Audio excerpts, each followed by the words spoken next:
ప్రతి ఒక్క జీవికి నేను మనస్ఫూర్తిగా కోటాను కోట్ల వందనాలు, శతశంకు జపాలు, శతశంకు ప్రమాణాలు, ప్రతి ప్రాణికి నేను కృతజ్ఞతలు తెలుపుతున్నాను. క్షమించండి ఆత్మలారా, క్షమించండి ఆత్మలారా, క్షమించండి ఆత్మలారా అని క్షమాపణ కోరుకొని నువ్వు 41 రోజు గ్యాప్ కాకుండా కూర్చో.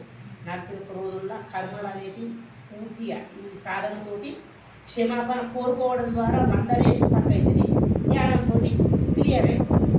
అర్థమైందే? నేను చెప్పింది గుర్తుపెట్టుకో, లేకుంటే వాయిస్ రికార్డింగ్ పెట్టుకో, మళ్ళీ ఒకసారి చెప్తా గుర్తుపెట్టుకో.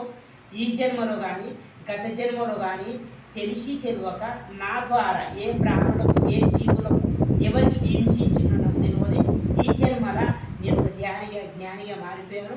నన్ను క్షమించండి ఆత్మరాల, క్షమించండి ఆత్మరాల, క్షమించండి ఆత్మరాల. ప్రతి ప్రాణికి ప్రతి జీవికి మనసు పూర్తి కృతజ్ఞత తెలుపుకుంటున్నాను. మెడిటేషన్లో కూర్చొని మళ్ళీ ధ్యానంలోకి వెళ్ళి లేవగానే సేవ్ ఇప్పుడు చెప్పినది అదే విధంగా అనుకో. ఇది 41 రోజులలో మొత్తం క్లియర్ అయిపోతుంది. ఓకేనా? ఓకే, రికార్డ్ చేసి